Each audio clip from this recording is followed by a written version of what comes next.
जय हिंद everyone. Welcome to Tanishq biology. और आज हम पढ़ेंगे कुछ इंपॉर्टेंट टॉपिक्स। ठीक है, सबसे पहले हम देखेंगे कि सेलुलर रेस्पिरेशन क्या होता है और इसकी नीड क्या होती है।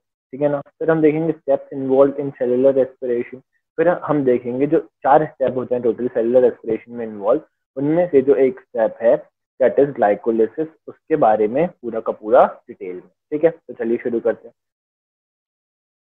अच्छा, तो ये टॉपिक्स काफ़ी सारे लोगों को टफ भी लगते हैं और अच्छे से समझ भी नहीं आते, बट मैं आज आपको इतनी ज़्यादा अच्छे से क्लियर कर दूंगा सारे के सारे कॉन्सेप्ट कि इनसे रिलेटेड कोई भी क्वेश्चन आएगा कहीं पर भी, चाहे एमसीक्यू बेस्ड हो चाहे डिस्क्रिप्टिव हो, आप उसको तुरंत से तुरंत सॉल्व कर सकते। ठीक है, तो सबसे पहले तो सेलुलर रेस्पिरेशन क्या होता है। Every organism need energy to carry out various life processes occurring inside the cell. तो आप बोलोगे सर ये लाइन पढ़ के हम लोगों को हमारा आंसर तो नहीं मिला, लेकिन हम लोगों को जो बेसिक्स है हमारा कि बेसिकली सेलुलर रेस्पिरेशन की जरूरत क्यों होती है, ये वो चीज है। This is why. ठीक है, कि सेलुलर रेस्पिरेशन होता क्यों है। ओके, तो चलो हम जानते हैं कि सेलुलर रेस्पिरेशन होता क्यों है।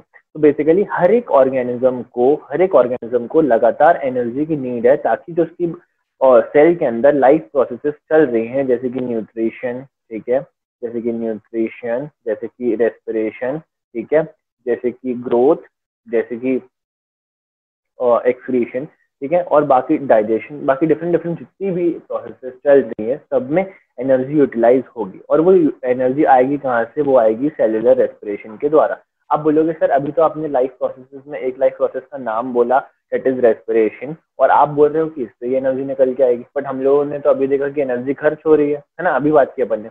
तो कुछ स्टेप्स में एनर्जी यूटिलाइज होती है, बाकी अल्टीमेटली हमको रेस्पिरेशन से एनर्जी गेन ही होती है। ठीक है ना, एनर्जी का गेन ही होता है, मिलती ही है। समझ गए बात को। तो अगर रेस्पिरेशन नहीं होगा तो ऑर्गेनिज्म सरवाइव नहीं कर पाएगा। Basically no respiration, no respiration, if no respiration then no life, then no life. समझ गए बात को। ठीक है, चलो अब हम आगे चलते हैं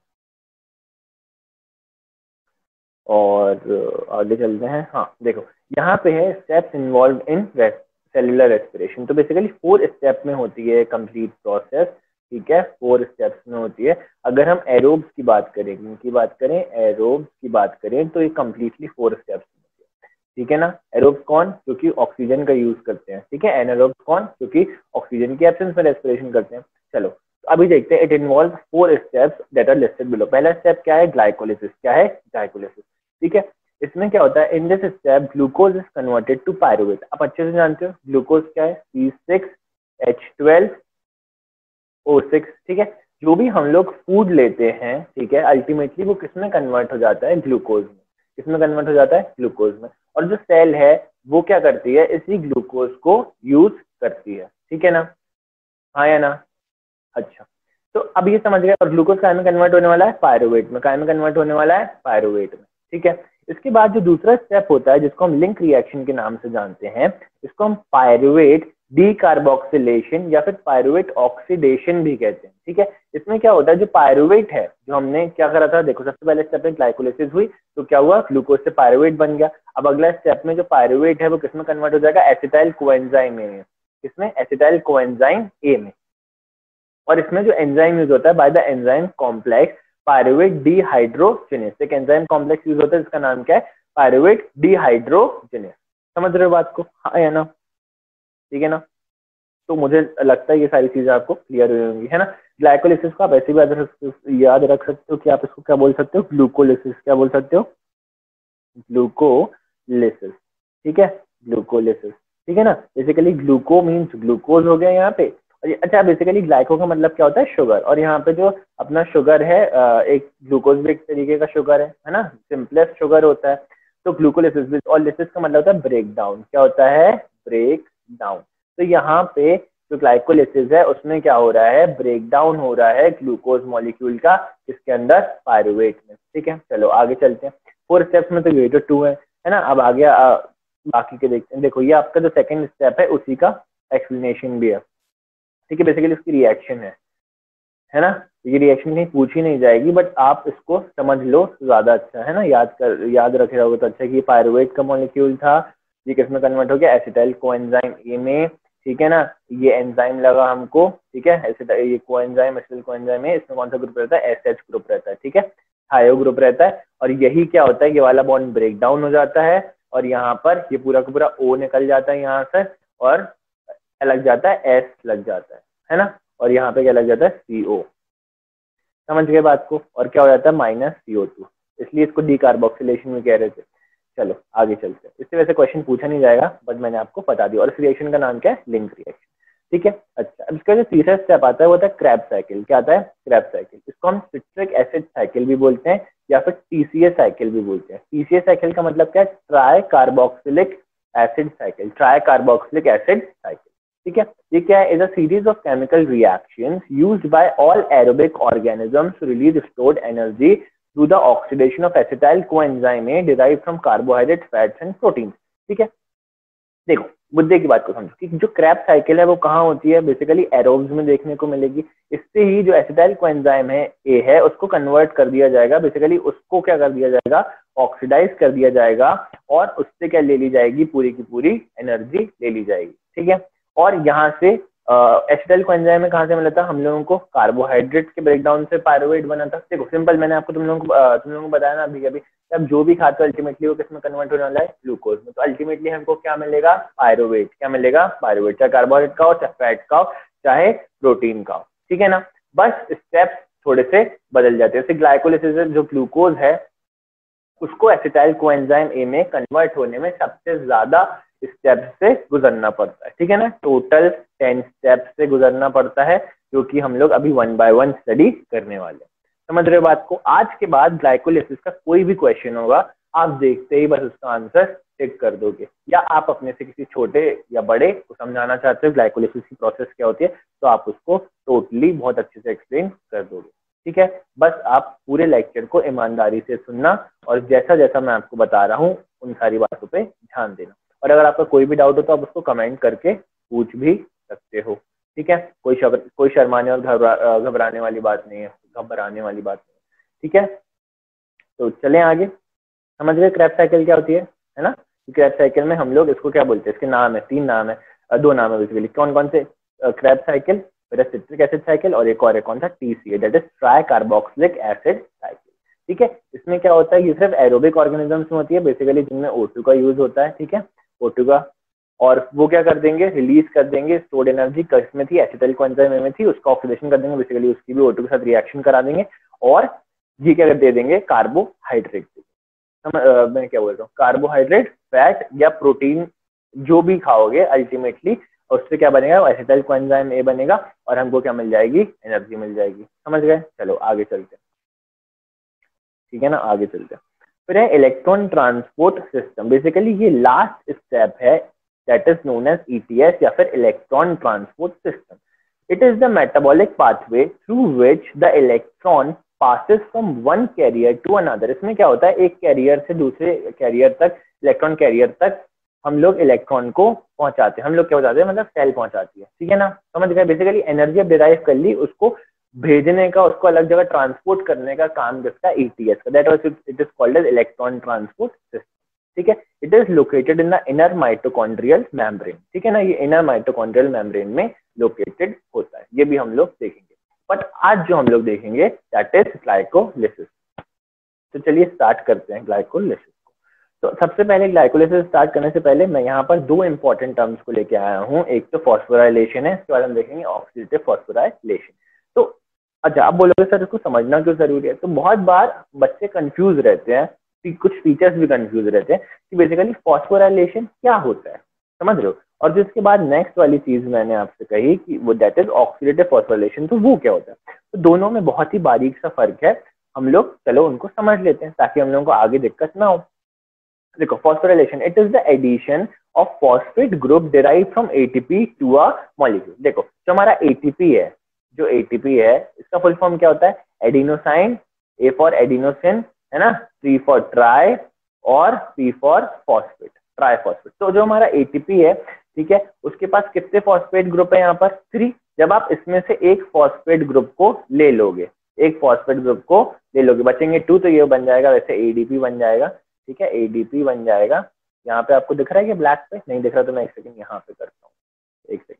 हाँ, तो क्या बन जाएगा, बेसिकली एडीपी बन जाएगा, बट हमारा मकसद अभी एडीपी को देखना नहीं, हमारा मकसद ये है कि यहाँ से जो ये फॉस्फेट निकला था, ठीक है, 3P जो थे, P3 बोल रहे हैं, 3P बोले, ठीक है, जो 1P निकला था, इसको हम किसी भी ऑर्गेनिक मॉलिक्यूल में ऐड करेंगे। क्या करेंगे, ऑर्गेनिक मॉलिक्यूल में ऐड होगा, ये क्या होगा, ऑर्गेनिक मॉलिक्यूल में ऐड होगा, ठीक है। अगर आप लोग ग्लाइकोलिसिस को देखोगे, ठीक है, आगे देखेंगे हम लोग कि कैसे जो ग्लूकोज है वो सबसे पहले किसमें कन्वर्ट होता है, ग्लूकोज 6 फॉस्फेट में। तो 6 फॉस्फेट में, ग्लूकोज 6 फॉस्फेट में, यानी 6 पोजीशन पे जो ग्लूकोज है वो 6 कार्बन शुगर है, ठीक है ना।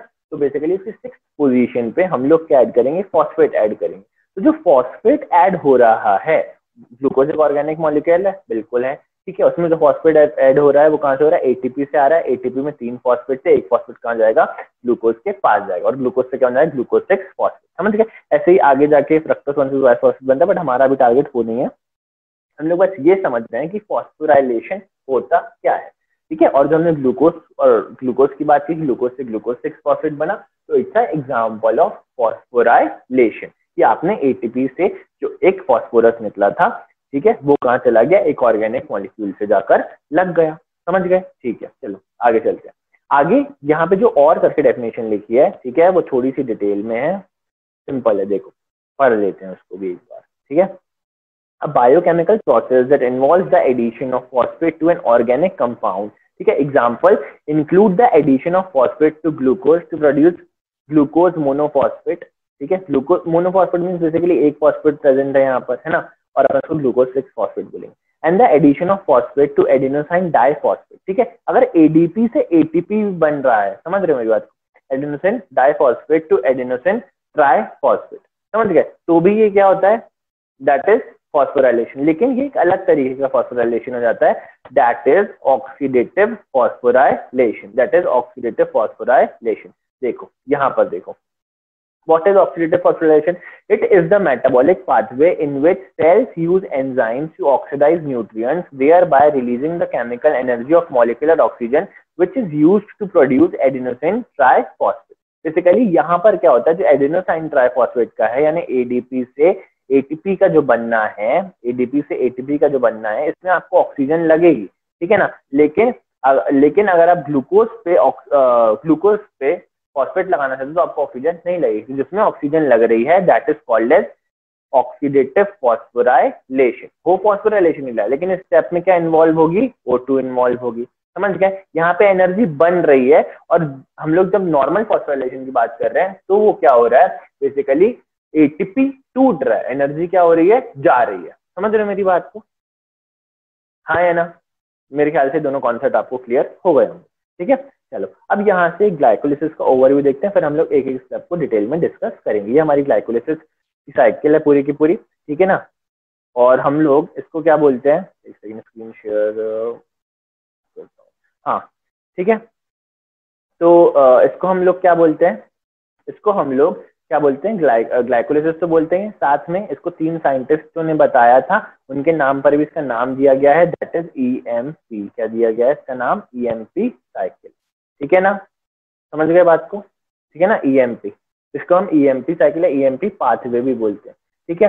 मैं आपको एक एक करके इन तीनों साइंटिस्ट का नाम भी बता देता हूँ कि इन तीनों साइंटिस्ट का नाम क्या है, ठीक है। एक सेकेंड दो मुझे, है ना, मैं 1 मिनट का नाम भी आपको बता देता।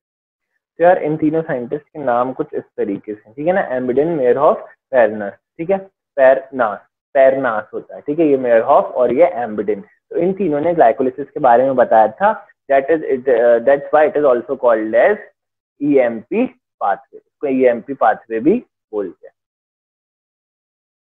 समझ गए बात को, ठीक है। तो चलो यहाँ से ग्लाइकोलिसिस में कौन कौन से स्टेप्स होते हैं, क्या क्या होता है, आपको एक एक करके बताता हूँ। तो ये है ग्लूकोज, ठीक है, ग्लूकोज का एक मॉलिक्यूल किसमें कन्वर्ट होगा, ग्लूकोज 6 फॉस्फेट में। देखो अभी मैंने आपको बताया ना फॉस्फोराइलेशन हो रहा है यहाँ पर, ये ऑक्सीडेटिव फॉस्फोराइलेशन नहीं है, दिस इज फॉस्फोराइलेशन, समझ रहे हो मेरी बात को, है ना। तो एटीपी का एक मॉलिक्यूल लग गया यहाँ पर, ठीक है, उसने ग्लूकोज 6 फॉस्फेट बना दिया, फिर क्या बना, फ्रक्टोज 6 फॉस्फेट, फिर बना फ्रक्टोज 1,6 बाइफॉस्फेट। यहाँ पे भी एटीपी लगा, ठीक है, क्यों लगा, बिकॉज इस एटीपी से ही तो एक फॉस्फेट निकल के किधर जा रहा है, फ्रक्टोज की फर्स्ट पोजीशन पे लग रहा है, समझ गए बात को। फिर है ग्लिसरैल्डिहाइड 3 फॉस्फेट, देन 1,3 बाइफॉस्फोग्लिसरेट बनते हैं, यहाँ पर 2 मॉलिक्यूल बनते हैं इसके। फिर इसके बाद देखो ये जो है ये और ये आपस में इंटर कन्वर्टेबल होते हैं, ठीक है, इनके बीच में ऐसा साइन होना चाहिए था, ऐसा, ठीक है। This is glyceraldehyde 3 phosphate and this is dihydroxy acetone phosphate. समझ गए बात को। इसके बाद जो बनेगा, ठीक है, यहाँ पे NADH2 ये 2 मॉलिक्यूल लगेंगे और क्या बनेगा 1,3 बाइफॉस्फोग्लिसरेट, 1,3 बाइफॉस्फोग्लिसरेट। देन क्या बनेगा 3 फॉस्फोग्लिसरेट। देखो 1,3 बाइफॉस्फोग्लिसरेट था, यानी एक और फर्स्ट पोजीशन थर्ड पोजीशन पे क्या प्रेजेंट है, फॉस्फोरस प्रेजेंट है। अब इससे क्या होगा, फॉस्फोरस निकल रहा है, इससे फॉस्फोरस निकल रहा है और किस पे जा रहा है, ADP के पास जा रहा है। ADP पे जाके क्या होगा, लग जाएगा। समझ गए। और क्या दे देगा हमको, ATP दे देगा। मेरे ख्याल से ये बात आपको समझ में आई होगी, ठीक है। इसके बाद है 3 फॉस्फोग्लिसरेट बनेगा, फिर बनेगा 2 फॉस्फोग्लिसरेट, फिर बनेगा phosphoenol pyruvate and then finally हमको क्या मिल जाएगा, पायरुवेट, ठीक है। अच्छा, अब हम यहाँ पर चलते हैं डिटेल में, देखते हैं एक एक स्टेप को किसके, ग्लाइकोलिसिस के, ठीक है। चलो आगे ब्लैंक स्लाइड है, ब्लैंक स्लाइड आ गई। अब यहाँ से मैं आपको एक एक स्टेप बताता जाऊंगा। देखो तो हमारा फर्स्ट स्टेप है ग्लाइकोलिसिस का। इसमें क्या हो रहा है, जो ग्लूकोज है, ग्लूकोज GluCOS है ना, जो ग्लूकोज है वो कन्वर्ट हो रहा है किसमें, ग्लूकोज 6 फॉस्फेट में। किसमें कन्वर्ट हो रहा है, ग्लूकोज 6 फॉस्फेट में। मैं इसको अच्छे से लिखता हूँ, ठीक है। यहाँ पे टेक्स्ट ऐड करने का ऑप्शन है तो मैं ऐड कर लेता हूँ। तो यहाँ पे क्या लिखूंगा मैं, ग्लूकोज, फर्स्ट स्टेप पढ़ रहे हैं अभी हम, ठीक है ना, ग्लाइकोलिसिस का। ग्लूकोज किसमें कन्वर्ट हो रहा है, ग्लूकोज 6 फॉस्फेट में, ग्लूकोज 6 फॉस्फेट में, ठीक है। अच्छा, यहाँ पर क्या होता है, ग्लूकोज 6 फॉस्फेट में कन्वर्ट हुआ और यहाँ पर जो एंजाइम इसको कन्वर्ट कराता है उसका नाम है हेक्सोकाइनेज। क्या नाम है, हेक्सोकाइनेज। क्या नाम है, हेक्सोकाइनेज। समझ गए बात को, है ना। पहला स्टेप क्या है भाई, पहला स्टेप है ग्लूकोज कन्वर्ट होगा ग्लूकोज 6 फॉस्फेट के अंदर, बिल्कुल क्लियर। कौन सा एंजाइम कराएगा, हेक्सोकाइनेज, ठीक है। अच्छा, उसके बाद ये क्या है, इस प्रोसेस को हम क्या बोलते हैं, this is phosphorylation of glucose, this is phosphorylation of glucose, this is phosphorylation of glucose, ठीक है, this is phosphorylation of glucose. उसके बाद जो एंजाइम इन्वॉल्व है दैट इज हेक्सोकाइनेज, ठीक है। अच्छा, अब आप बोलोगे कि सर हमें फॉस्फेट ग्रुप ऐड करने की जरूरत क्या है ना, मतलब यार ग्लूकोज को डायरेक्टली आप ब्रेक डाउन कर लेते, आपने फॉस्फेट क्यों लगाया। अगर ये सवाल आपके मन में आ रहा है तो बिल्कुल ही जायज सा सवाल है, मेरे मन में भी आया था, तो मैंने इसके बारे में ढूंढा, बहुत ज्यादा पढ़ा और मुझे इसका आंसर मिल गया। तो इसमें हम लोग जो फॉस्फेट है वो इसलिए लगा रहे हैं ताकि जो ग्लूकोज का मॉलिक्यूल है, देखो क्या होता है, जो आपने ट्रांसपोर्ट के बारे में पढ़ा होगा, ठीक है। सेल के अक्रॉस क्या होता है, सेल के अक्रॉस क्या होता है, ट्रांसपोर्ट होता है, ठीक है ना। मतलब सेल से चीजें अंदर आती हैं और चीजें बाहर जाती हैं। प्लाज्मा मेम्ब्रेन किसको, हाँ है ना, तो आप बोलोगे बिल्कुल सर जाती है। तो आपको मालूम होगा जो भी न्यूट्रल स्पीशीज होती है, ठीक है, क्योंकि न्यूट्रल स्पीशीज होती हैं, जैसे कि मैं वाटर की बात करूं, H2O की बात करूं, ठीक है, या मैं उसकी बात करूं, एक्चुअली H2O में तो ऊपर 4 हो जाता है, बट अगर आप डायरेक्टली किसकी बात करो, ग्लूकोज की बात करो, किसकी बात करो, ग्लूकोज की बात करो, ठीक है ना, ग्लूकोज की बात करोगे अगर सीधे सीधे, तो ग्लूकोज कैसा है, अनचार्ज मॉलिक्यूल है ना, जानते हो आप, बिल्कुल कैसा है, अनचार्ज, दैट इज C6H12O6, ठीक है ना, C6H12O6 अनचार्ज। तो ये क्या होता है, जो न्यूट्रल स्पीशीज होती हैं ये क्या कर सकती हैं, इजिली अंदर और बाहर जा सकती हैं प्लाज्मा मेम्ब्रेन के, ठीक है, इजिली इन और आउट हो सकती है। तो बेसिकली बात ये थी कि अगर हम लोग ग्लूकोज को ऐसे ही छोड़ देंगे तो वो अंदर तो इजिली आ गया, ऐसे ही इजिली क्या हो सकता है, सेल के बाहर भी आ सकता है। लेकिन जो चार्ज स्पीशीज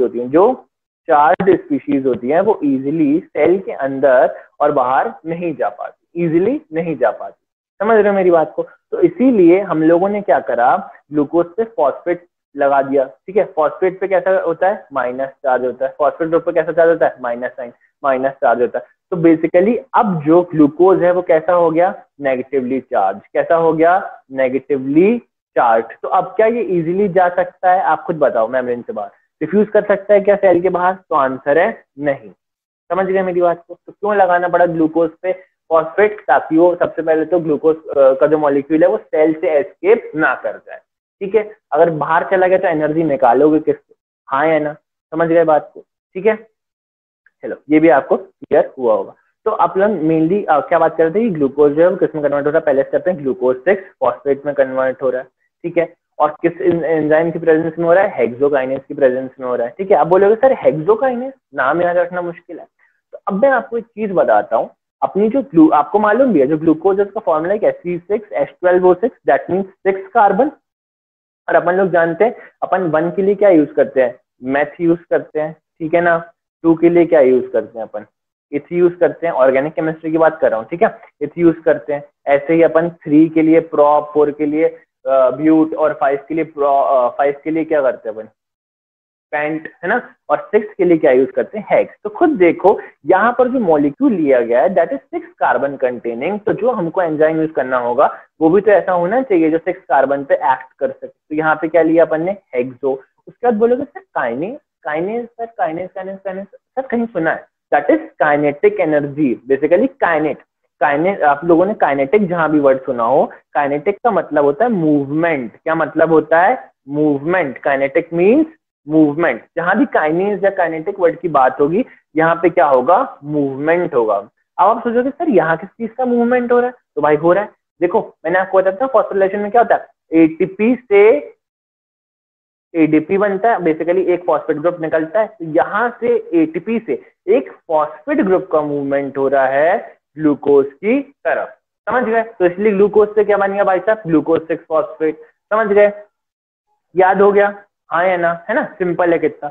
अच्छा इसके बाद दूसरी चीज याद रखना, कि याद नहीं भी रखो तो चलेगा, बट सुन लो दैट ये जो हमारा स्टेप होता है इट इज इररिवर्सिबल। ये जो स्टेप है ये कैसा है, इररिवर्सिबल, यानी एक बार सेल ने इसको कर दिया, ठीक है, तो वापस अब वो जा नहीं सकता, समझ गए ना बात को। और इरिवर्सिबल होना इसलिए भी जरूरी है, अगर बार बार फॉस्फेट ग्रुप लगता निकल सकता तो ग्लूकोज ट्रैप नहीं रह पाता सेल के अंदर, वो बाहर चला जाता, समझ रहे हो मेरी बात को, ठीक है। और ये स्टेप कैसा है, एनर्जी कंज्यूमिंग स्टेप। खुद देख लो भाई, एटीपी लग रही है यहाँ पर, ठीक है ना, एटीपी से एक फॉस्फेट निकल रहा है और यहाँ पे लग रहा है, जुड़ रहा है जाकर, तो ये कैसा है, एनर्जी कंज्यूमिंग स्टेप। क्या है, एनर्जी कंज्यूमिंग स्टेप। अब मेरे साथ बोलो क्या हुआ पहले स्टेप में, ग्लूकोज से ग्लूकोज 6 फॉस्फेट बना कि नहीं बना, कौन सा एंजाइम यूज हुआ, हेक्सोकाइनेज हुआ। क्या हुआ, फॉस्फोराइलेशन ऑफ ग्लूकोज हुआ, क्या कंज्यूम हुई, एटीपी कंज्यूम हुई, हाँ या ना, समझ गए। क्यों हुआ फॉस्फोराइलेशन, ये भी आपको पता है, समझ गए। चलो ठीक है, तो चलो इसको आगे चलते हैं, अपन दूसरे स्टेप की तरफ चलते हैं, है ना। ये सारी बातें आप लोग अपनी लैंग्वेज में नोट कर लो, ठीक है, काफी इंपॉर्टेंट है।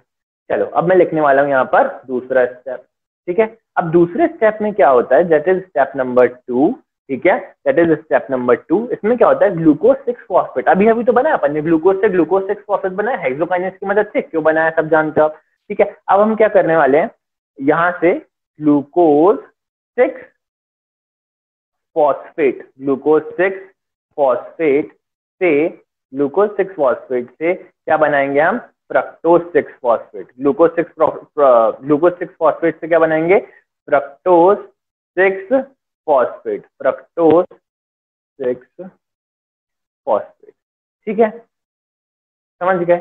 अच्छा आप लोग को मालूम है जो ग्लूकोज है उसका एक आइसोमर होता है क्या, फ्रक्टोज। क्या आइसोमर होता है, फ्रक्टोज, ठीक है। ग्लूकोज का एक आइसोमर है फ्रक्टोज, ग्लूकोज के कई सारे आइसोमर्स होते हैं, ग्लूकोज के टोटल 16 आइसोमर्स होते हैं। कितने होते हैं, 16 आइसोमर्स होते हैं अपने ग्लूकोज के। तो ये बात आपको याद रखनी चाहिए, ठीक है ना, है ना। गैलेक्टेज भी एक ग्लूकोज का आइसोमर है, मेल्टेज भी एक ग्लूकोज का आइसोमर है ना। पर चलो हमारा अब वो मुद्दा नहीं है, हम लोग ये समझते हैं कि जो ग्लूकोज है, ठीक है, उसी का एक आइसोमर है क्या, फ्रक्टोज, ठीक है। अच्छा इसके बाद यहाँ पे जो एंजाइम इन्वॉल्व होगा इनको करने के लिए वो होगा फॉस्फोग्लूकोआइसोमरेज, फॉस्फोग्लूकोआइसोमरेज, ठीक है। ये बात आप याद रखेंगे, देखो कितनी इजी बात है कि दूसरे स्टेप में क्या हो रहा है, ग्लूकोज 6 फॉस्फेट जो पहले स्टेप में बना था उसको कन्वर्ट कर देंगे फ्रक्टोज 6 फॉस्फेट में, एंजाइम यूज होगा फॉस्फोग्लूकोआइसोमरेज, ठीक है। बेसिकली आप जानते हो ग्लूकोज का मॉलिक्यूल है, ठीक है, उसको ऑलरेडी फॉस्फेट ग्रुप लगा हुआ है, बिल्कुल लगा हुआ है, उसको आप कन्वर्ट कर रहे हो उसी के आइसोमर में, that is fructose, fructose isomer है, हाँ या ना। तो कौन सा एंजाइम होगा, फॉस्फोग्लूकोआइसोमरेज, कौन सा एंजाइम लग गया यहाँ पे, फॉस्फोग्लूको आइसोमरेज। समझ गए बात को, हाँ या ना? चलो वेरी गुड, ठीक है। इसके बाद यहाँ पे क्या हो रहा है, this is a reversible process. क्या हो रहा है, ये रिवर्सिबल प्रोसेस। तो एरो कैसा आने वाला है, ऐसा आएगा, ठीक है ना। It's a reversible process, it's a reversible process, ठीक है, याद रखना। अच्छा, इसमें क्या हो रहा है बेसिकली, एक एल्डोस शुगर एक कीटोस शुगर में कन्वर्ट होगा। देखो जो ग्लूकोज है ना, शुगर दो तरीके, आपने एल्डोस ग्रुप सुना है, बेसिकली एल्डिहाइड सुना है, दैट इज CHO, ठीक है। और आपने कीटो सुना है, कीटो क्या है, दैट इज ये RCOR, है ना। दोनों ही कार्बोनिल कंपाउंड है, बट हमारा दोनों ये समझो कि ग्लूकोज जो है वो क्या होता है, वो एक एल्डोस शुगर होती है, और जो हमारा फ्रक्टोज है वो क्या होता है, कीटोस शुगर होती है, ठीक है। ये हुआ क्यों, बेसिकली इसमें क्या होता है, ठीक है, बेसिकली हुआ क्यों, जो फ्रक्टोज है ना वो लेस स्टेबल है, कंपैरेटिवली बोल रहा हूँ, ठीक है, कंपैरेटिवली लेस स्टेबल है in comparison to that of glucose, ठीक है, कंपैरेटिवली लेस स्टेबल। तो आप एक बात बताओ, लेस स्टेबल मॉलिक्यूल को ही तो इजीली तोड़ सकते हो ना, जो ऑलरेडी ज्यादा स्टेबल है उसको इजीली तोड़ सकते हो, तो आंसर है नहीं। जो लेस स्टेबल है, ठीक है, उसको आप इजीली तोड़ सकते हो। तो इसीलिए यहाँ पे क्या हुआ, एक लेस स्टेबल प्रोडक्ट बना, दैट इज फ्रक्टोज 6 फॉस्फेट। किससे, ग्लूकोज 6 फॉस्फेट से, हाँ या ना, समझ गए। और क्या, देखो जो हमारा ग्लूकोज है, अब बोले सर ग्लूकोज कैसे ज्यादा स्टेबल हुआ, जो ग्लूकोज है ना वो 6 रिंग कंपाउंड है, क्या है, 6 रिंग कंपाउंड है, ठीक है, इतना 6 रिंग कंपाउंड। और जो हमारा फ्रक्टोज है that is 5 ring compound, that is 5 ring compound, ठीक है ना, हाँ है ना। तो ज्यादा स्टेबल कौन सा है, ग्लूकोज ज्यादा स्टेबल है, और फ्रक्टोज ये 9 से लग रहा है क्या, इसको हम 5 है ना, F फॉर 5, ठीक है। आ गई बात समझ, यहाँ पे ऐसे भी लिख देता हूं मैं 5, ठीक है ना। चलो बहुत सही। अब यहाँ पर ये स्टेप हुआ ही होता, बस इसीलिए हुआ था ताकि हम जो मॉलिक्यूल का फॉर्म है उसको बदल सके। क्यों बदल सके, ताकि वो क्या हो सके, कंपैरेटिवली लेस स्टेबल हो सके, हाँ या ना, ठीक है। मेरे ख्याल से आपको ये बात क्लियर हो गई होगी। चलो अब अपन नेक्स्ट स्टेप की तरफ चलते हैं। चलो 2 स्टेप एकदम क्लियर हो गए, मेरे साथ बोलो क्या, पहले क्या क्या हुआ, ग्लूकोज से ग्लूकोज 6 फॉस्फेट बना, फिर दूसरे स्टेप में क्या हुआ, ग्लूकोज 6 फॉस्फेट से फ्रक्टोज 6 फॉस्फेट बना। एंजाइम पहले स्टेप में कौन सा इन्वॉल्व था, हेक्सोकाइनेस इन्वॉल्व था। दूसरे स्टेप में कौन सा इन्वॉल्व है, फॉस्फोग्लूको आइसोमरेज इन्वॉल्व है, ठीक है ना। चलो आगे चलते हैं, ठीक है। अब अगले स्टेप में क्या होने वाला है, जो फ्रक्टोज 6 फॉस्फेट है वो कन्वर्ट होगा फ्रक्टोज 1,6 बायफॉस्फेट। जो फ्रक्टोज 6 फॉस्फेट है, यहाँ पे मैं लिखता हूँ बहुत ही प्यारे तरीके से, ठीक है ना। यहाँ पे क्या होगा, जो हमारा क्या बना, fructose fructose fructose 6 phosphate, fructose 6 phosphate, ठीक है ना, ये किसमें कन्वर्ट होता है, हमारे फ्रक्टोज 6 फॉस्फेट कन्वर्ट होता है, ये 3rd नंबर का स्टेप है, ठीक है ना। ये आप वो मत समझ लेना, मैं इसको यहाँ पे ऐसे कर देता हूँ, ठीक है ना, ये अलग लिखा हुआ है, ठीक है। फ्रक्टोज 6 फॉस्फेट किसमें कन्वर्ट होता है, फ्रक्टोज 1,6 बायफॉस्फेट में, फ्रक्टोज 1,6 बायफॉस्फेट में, फ्रक्टोज 1,6 हाँ 1,6 बायफॉस्फेट, ठीक है। फ्रक्टोज 1,6 बायफॉस्फेट में कन्वर्ट होता है, समझ गए। अब बोलोगे सर ये क्यों हो रहा है ना, तो ये क्यों हो रहा है, ये इसीलिए हो रहा है, देखो जो हमारा फॉस्फोरस वाला मॉलिक्यूल जो बेसिकली PO4 ग्रुप है, फॉस्फेट ग्रुप है, ठीक है, ये क्या है, हाईली बेसिकली ये चार्ज है, क्या है, ये चार्ज है, ठीक है। और जो भी चीज चार्ज होती है वो दूसरी चीज से जुड़ने के बाद उसको क्या बना देती है, हाईली अनस्टेबल, क्या बना देती है, अनस्टेबल, ठीक है। अब तक जो फ्रक्टोज था उसकी एक साइड पर देखो 6 कार्बन शुगर है, ये भी है ना, 6 कार्बन शुगर है, तो क्या हुआ था उसकी एक साइड पर देखो 1 2 3 4 5 और ये 6, ठीक है।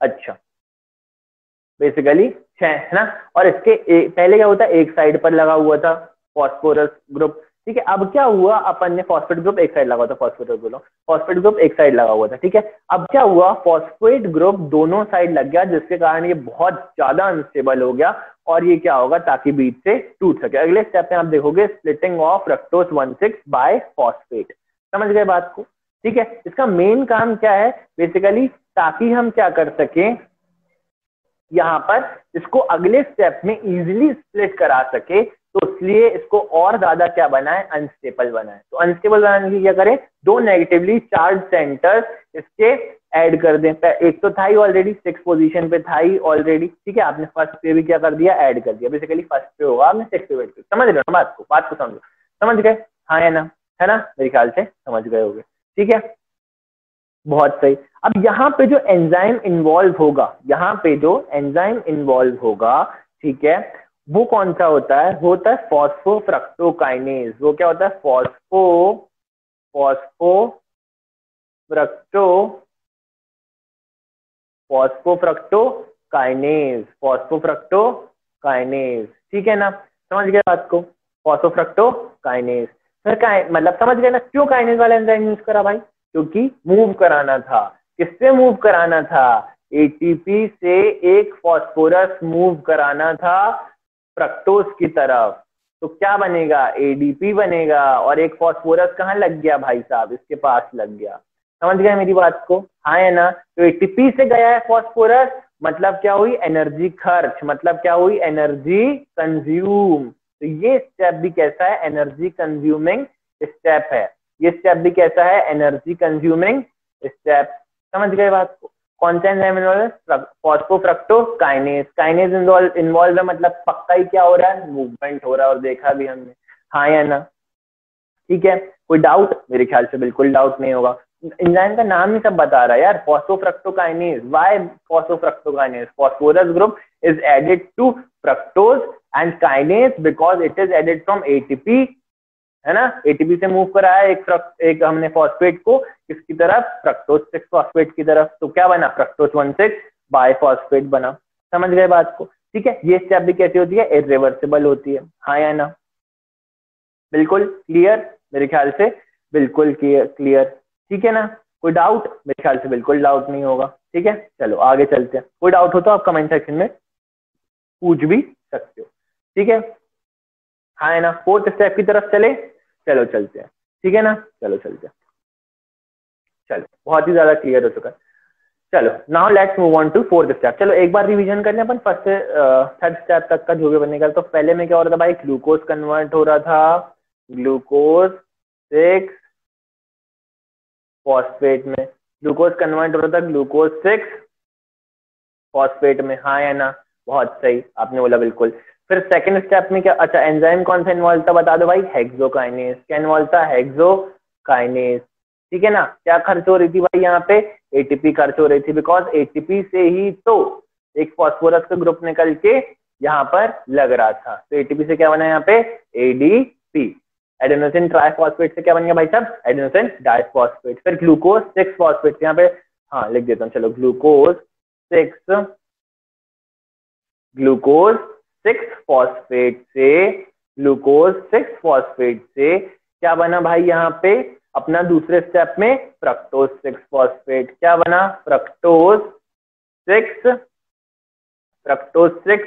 फॉस्फेट, हाँ या ना, समझ गए ना बात को, फ्रक्टोज 6 फॉस्फेट। एंजाइम कौन सा इन्वॉल्व था, बोलो, फॉस्फोग्लूको आइसोमरेज। कौन सा एंजाइम इन्वॉल्व था, फॉस्फोग्लूको आइसोमरेज, ठीक है। नंबर थर्ड पे चलते हैं अब अपन।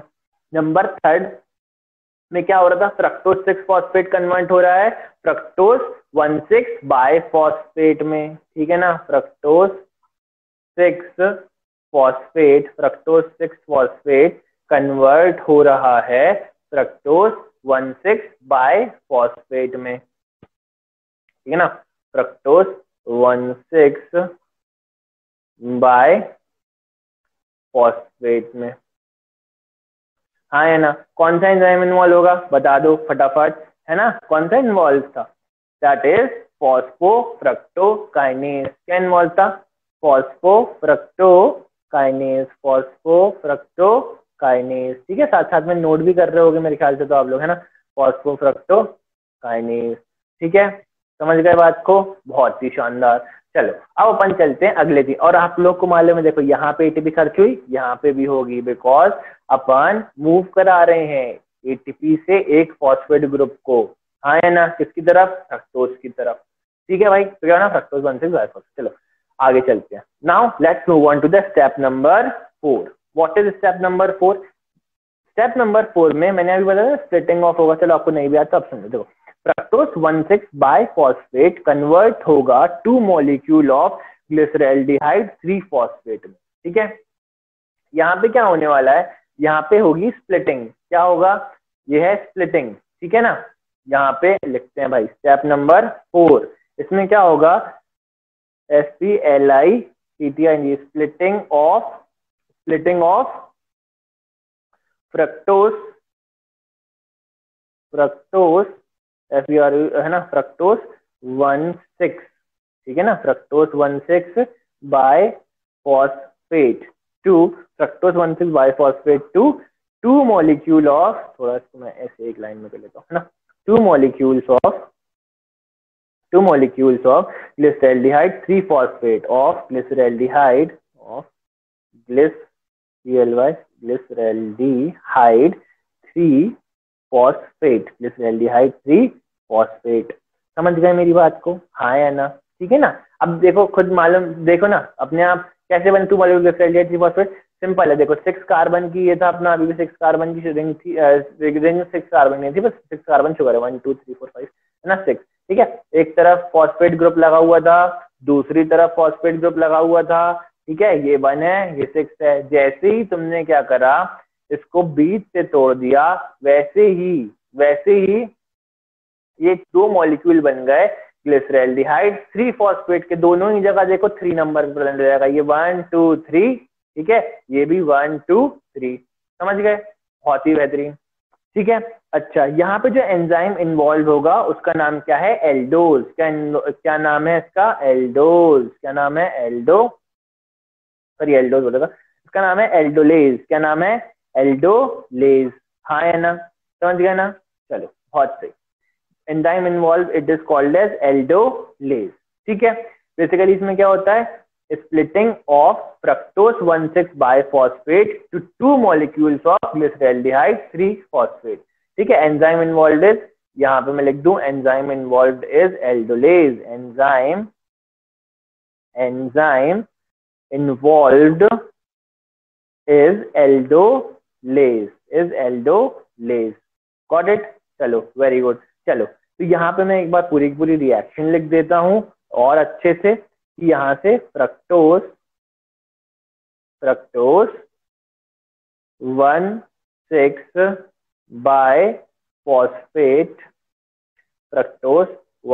बाइफॉस्फेट, ये कैसा था, 6 कार्बन कंपाउंड है। ठीक है, अभी तक अपन सब 6 कार्बन वाले कंपाउंड्स के साथ ही डील करते आ रहे हैं, है ना, या हम बोले खेलते आ रहे हैं।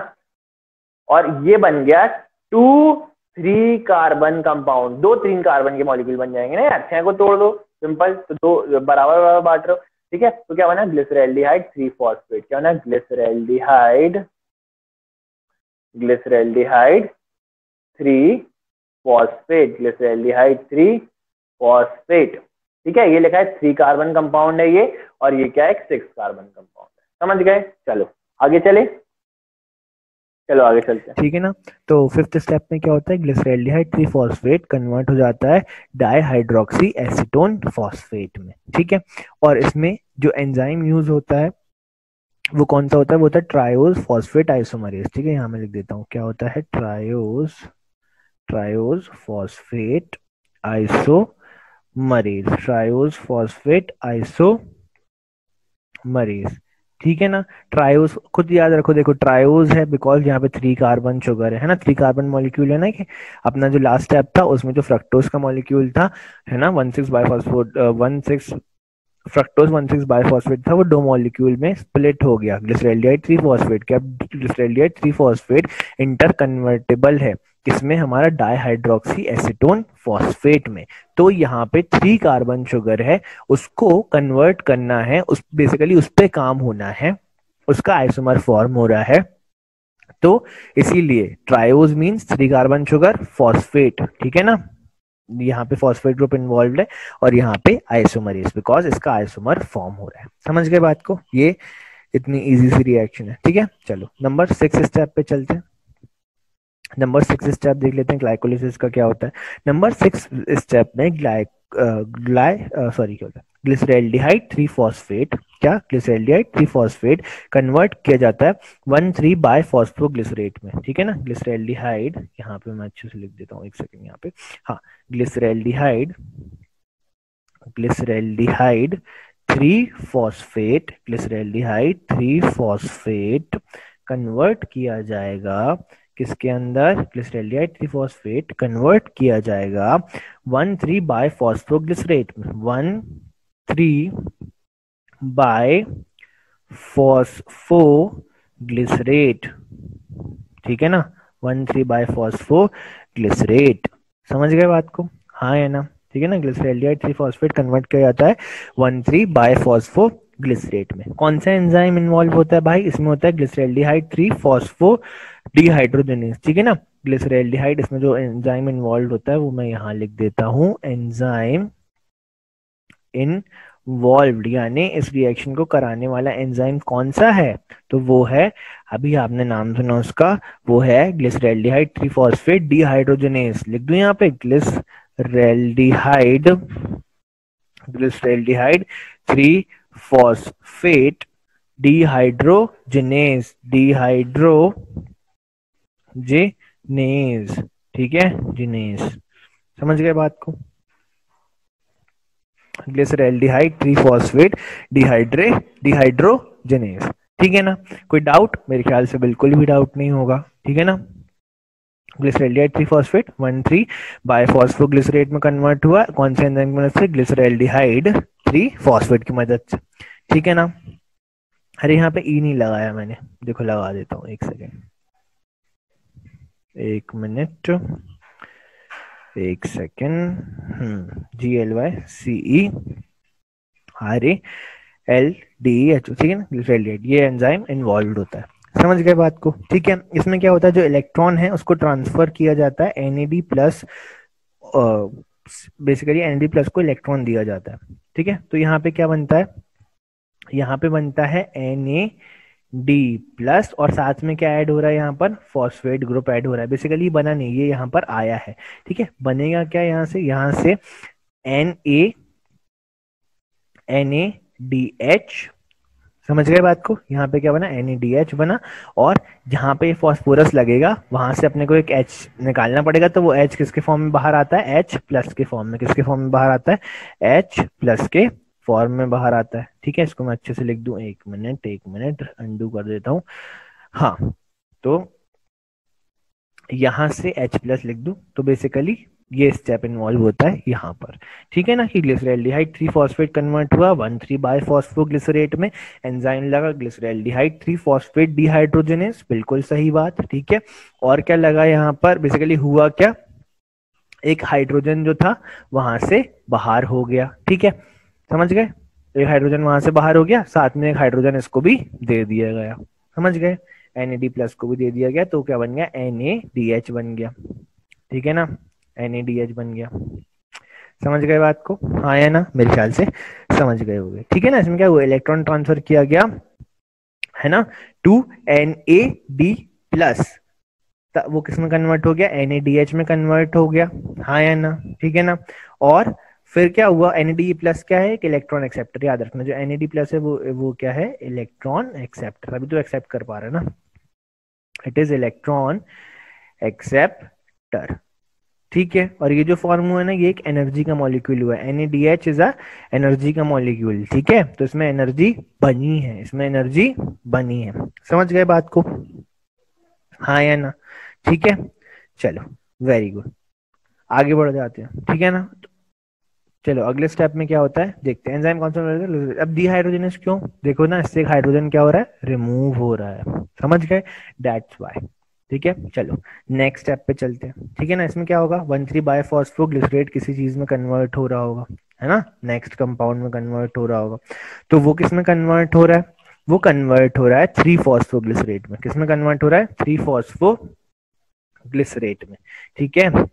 चलो नेक्स्ट स्टेप पे चलते हैं, यहाँ पे स्टेप नंबर 7, दैट इज लिख देता हूं यहाँ पे, इसमें क्या होगा, स्टेप नंबर 7 में 1,3 bi phosphoglycerate, 1,3 bi phosphoglycerate glycerate CERAT 1,3-biphosphoglycerate is converted to 3-phosphoglycerate। ठीक है ना, बेसिकली इसके एक पोजीशन से क्या करा अपन ने, फॉस्फेट का ग्रुप निकाल दिया, क्या लगा दिया यहाँ पे, बेसिकली निकाल दिया। ठीक है ना, तो यहाँ पे किस में बना है, 3-phosphoglycerate, 3-phosphoglycerate 3-phosphoglycerate।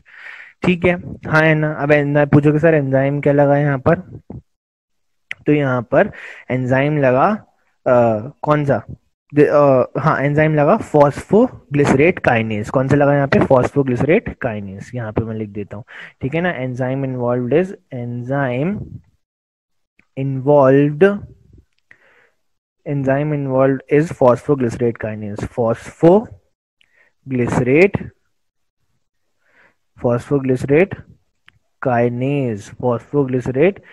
काइनेज। समझ गए बात को, कौन सा एंजाइम लगता है भाई साहब, ये याद रखना। ठीक है, फॉस्फोग्लिसरेट काइनेज। किसको कन्वर्ट करने के लिए, 1,3-बाइफॉस्फोग्लिसरेट को 3-फॉस्फोग्लिसरेट में कन्वर्ट करने के लिए। हाँ या ना, मेरे ख्याल से समझ गए होगे एकदम। ठीक है ना, जानते हो ना काइनेज का जहां भी मूवमेंट होता है वहां वहां काइनेज का मॉलिक्यूल लग जाता है, वहां प्रेजेंट रहता है। ठीक है, और इसमें क्या होता है, एडीपी से एटीपी फॉर्म होता है। ठीक है, यहाँ पे जो एक ग्रुप निकला है ना, ठीक है, क्लीव हुआ बेसिकली। देखो बताओ, in this process ATP is produce, तो बेसिकली एटीपी से क्या बनेगा यहाँ पे, एडीपी। क्यों, क्योंकि यहाँ पे लॉस हो रहा है एक फॉस्फेट ग्रुप का। समझ गए बात को, हाँ या ना। देखो एक फॉस्फेट ग्रुप का क्या हुआ, लॉस हुआ। बिल्कुल सही है ना, कोई शक बिल्कुल नहीं होगा। ठीक है, इसको अपन क्या बोलते हैं, सबस्ट्रेट लेवल एटीपी प्रोडक्शन ही बोलते हैं। इससे आपको क्या बोलते हैं, सबस्ट्रेट लेवल, सबस्ट्रेट SUBS यहाँ लिख दूं, सबस्ट्रेट लेवल एटीपी प्रोडक्शन भी होता है यहाँ पर। ठीक है ना, substrate level ATP production, substrate level ATP production ही बोलते हैं इस टाइप को। ठीक है ना, समझ गए बात को, बहुत सही। ठीक है, और इसको एक और चीज बोलते हैं, सबस्ट्रेट लेवल फॉस्फोराइलेशन। क्या बोलते हैं, सबस्ट्रेट लेवल फॉस्फोराइलेशन, यहाँ लिख देता हूँ। ठीक है, it is also called as substrate, 2 point है ना, दोनों पॉइंट लिख देता हूँ, कोई प्रॉब्लम की बात नहीं है। ठीक है, called as it is called as substrate level phosphorylation, इसको क्या बोलते हैं, सबस्ट्रेट लेवल फॉस्फोराइलेशन। और आप लोग जानते हो एक और नाम होता है ना ऐसे फॉस्फोराइलेशन का, जिसमें क्या बने, एटीपी बने, दैट इज, अरे यहाँ पे मैंने एटीपी लिखना था ना, डी लिख दिया, सॉरी गलती से, इसको आप माफ करिएगा, क्षमा कीजिएगा माशाल्लाह से। और यहाँ पे माशाल्लाह से क्यों करिएगा, मत करिएगा। ठीक, तो बेसिकली हाँ, एडीपी से क्या बन गया, एटीपी बन गया। समझ गए, it is also called as substrate level phosphorylation. ठीक है, और एंजाइम जो इन्वॉल्व होता है ऊपर लिखा है फॉस्फोग्लिसरेट काइनेज, कोई शक, मेरे ख्याल से बिल्कुल भी शक नहीं होगा। ठीक है ना, बस समझ गए। चलो अब चलते हैं अपन लास्ट के जो 3 स्टेप्स बचे हुए 8, 9 एंड 10 उन पर। ठीक है, आप पॉज करके नोट भी करते जाएगा। ठीक है ना, उतना तो आप कर ही लोगे ना, जानते हो।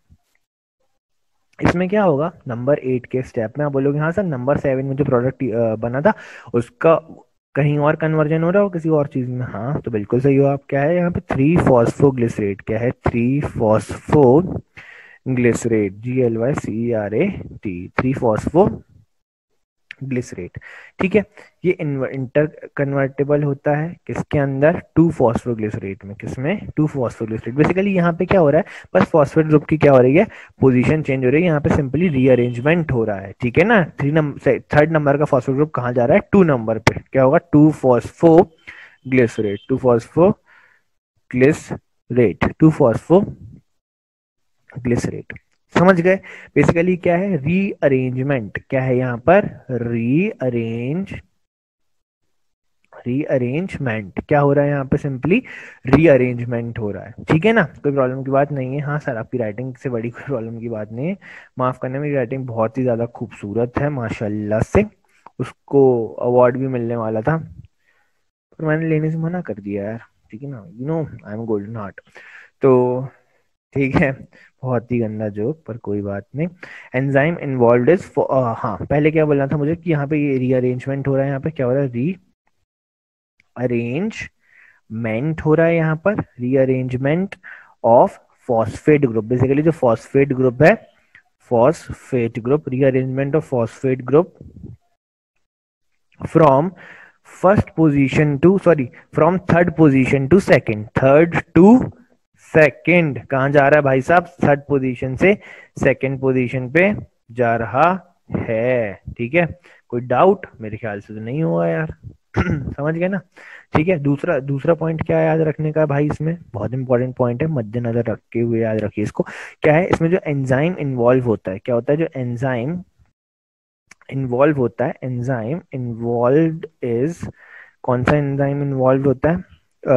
अपना होता है फॉस्फोग्लिसरेट म्यूटेज, फॉस्फोग्लिसरेट म्यूटेज, है ना? Phosphoglycerate, GLYCERAT, phosphoglycerate म्यूटेज। ठीक है, फॉस्फोग्लिसरेट म्यूटेज। हाँ है ना? कोई डाउट? मेरे ख्याल से नहीं, ये बात सच, ये बात सच। ठीक है ना? चलो बहुत सही। 9th नंबर पे चलते हैं अपन। इसमें क्या होता है? जो 2 फॉस्फोग्लिसरेट बनाए हुए फॉस्फोफिनॉल पायरुवेट में कन्वर्ट होता है। ठीक है, फॉस्फिनॉल। चलो इतना नोट कर लिया होगा मेरे ख्याल से आप लोगों ने। कौन सा एंजाइम इन्वॉल्व है भाई? फॉस्फोग्लिसरेट म्यूटेज। एनर्जी क्वेश्चन लग रही है, इंटर कन्वर्टेबल कंपाउंड है। ठीक है ना? बेसिकली रीअरेंज हो रहा है। ठीक है ना? सिंपल। चलो तो बढ़ जाते हैं अब अपन नेक्स्ट स्टेप की तरफ, डेट इज स्टेप नंबर 9। नौवे स्टेप की तरफ चलते हैं। नौवे स्टेप में क्या होने वाला है भाई? नौवे स्टेप में अभी बताया phospho to phosphoglycerate, 2 phosphoglycerate convert होगा, या हम बोले मॉडिफाइड होगा, किसके अंदर? फॉस्फोफिनॉल पायरुवेट में। ठीक है ना? क्या है यहाँ पर? क्या बनने वाला है इससे? फॉस्फोफिनॉल पायरुवेट, फॉस्फोइनॉल बोला जाता है, फॉस्फोइनॉल पायरुवेट। ठीक है, फॉस्फोइनॉल पायरुवेट। ठीक है ना? कोई डाउट? मेरे ख्याल से नहीं। ये देखो बिल्कुल है ना, फॉस्फोइनॉल पायरुवेट। इसको पीईपी भी बोलते हैं। ठीक है, पीपी नहीं, पीपी तो किट ना, अपन बोलते हैं पीईपी। ठीक है ना? फॉस्फिनॉल पायरुवेट, फॉस्फोइनॉल पायरुवेट बोलते हैं। आ गई बात समझ? यहाँ पे कौन सा एंजाइम होता है भाई यूज? यहाँ पे जो यूज होता है वो होता है एनोलेज। कौन सा एंजाइम यूज होता है? एनोलेज। ठीक है ना? एनॉल, पीपी बन रहा है। ठीक है ना? फॉस्फिनॉल पायरुवेट बन रहा है, तो सिंपल सी कौन सा एंजाइम यूज होगा? एनोलेज ही यूज होगा। ठीक है ना? कोई डाउट इसमें? मेरे ख्याल से बिल्कुल नहीं, है ना? चुटकी बजाते क्लियर। और बेसिकली यहाँ हो के रहा है, 2 फॉस्फोग्लिसरेट में से एक मॉलिक्यूल ऑफ वाटर जो है वो रिमूव हो रहा है। ठीक है, H2O जो है वो रिमूव हो गया। ठीक है, आ गई बात समझ? ये एक डिहाइड्रो, बेसिकली ये डिहाइड्रेशन रिएक्शन है ना, वाटर रिमूव हो रहा है, डिहाइड्रेशन रिएक्शन। ठीक है ना? चलो समझ गए बात को। 2 फॉस्फोग्लिसरेट एंजाइम, 2 फॉस्फोग्लिसरेट से क्या बना भाई? Phosphoenol pyruvate. और जो एंजाइम लगा यहाँ पर, enzyme involved is enolase, ENOLASE, enolase. ठीक है, कोई प्रॉब्लम? मेरे ख्याल से बिल्कुल भी नहीं होगी। ठीक है ना? अब चलते हैं अपन नेक्स्ट स्टेप की तरफ। होप आपको ये स्टेप भी समझ आया। कुछ नहीं है, फॉस्फिनॉल, फॉस्फोग्लिसरेट, 2 फॉस्फोग्लिसरेट से एक मॉलिक्यूल ऑफ वाटर अपन ने बाहर निकाल दिया, तो वो फॉस्फोइनॉल पायरुवेट बन गया। ठीक है, ये एक मॉडिफिकेशन रिएक्शन है। सिंपल 2 फॉस्फोग्लिसरेट का जो मॉलिक्यूल है वो मॉडिफाई हो रहा है इनटू फॉस्फिनॉल पायरुवेट में। ठीक है, यहाँ बोले फॉस्फोइनॉल पायरुवेट में। ठीक है, चलो अब हम चलते हैं 10th की तरफ। ठीक है, what is reaction number 10th? अब 10th में क्या होता है भाई साहब? देख लो यहाँ पे 10th में क्या होगा? जो पीपी है हमारा, फॉस्फिनॉल पायरुवेट। ठीक है, लिखें phosphoenol, phosphoenol pyruvate, pyruvate, phosphoenol pyruvate. ठीक है, किसमें कन्वर्ट होगा ये? पायरुवेट में। किसमें कन्वर्ट होगा ये? पायरुवेट में। ठीक है ना?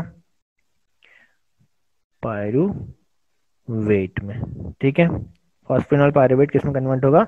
पायरुवेट में। और बेसिकली यहां से क्या हो रहा है? यहां से बेसिकली एक फॉस्फोरस ग्रुप निकल रहा है। ठीक है, अगर एक फॉस्फोरस ग्रुप निकल रहा होगा तो वो बेसिकली किसके पास जाने वाला है? वो जाने वाला है आपका आपका जाने वाला है एडीपी से एटीपी की तरफ, है ना? एडीपी में यहाँ से माइनस फॉस्फोरस हुआ, तो फॉस्फोरस कहाँ जाएगा?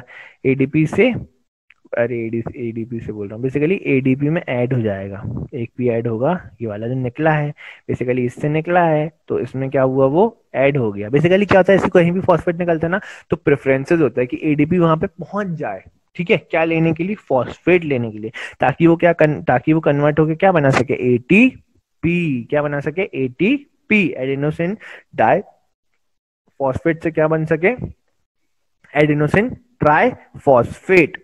समझ गए बात को? तो इस रिएक्शन में आप ये समझ गए ना, तो हम इसको कैसे लिखते हैं, ऐसे रिप्रेजेंट भी कर सकते हैं।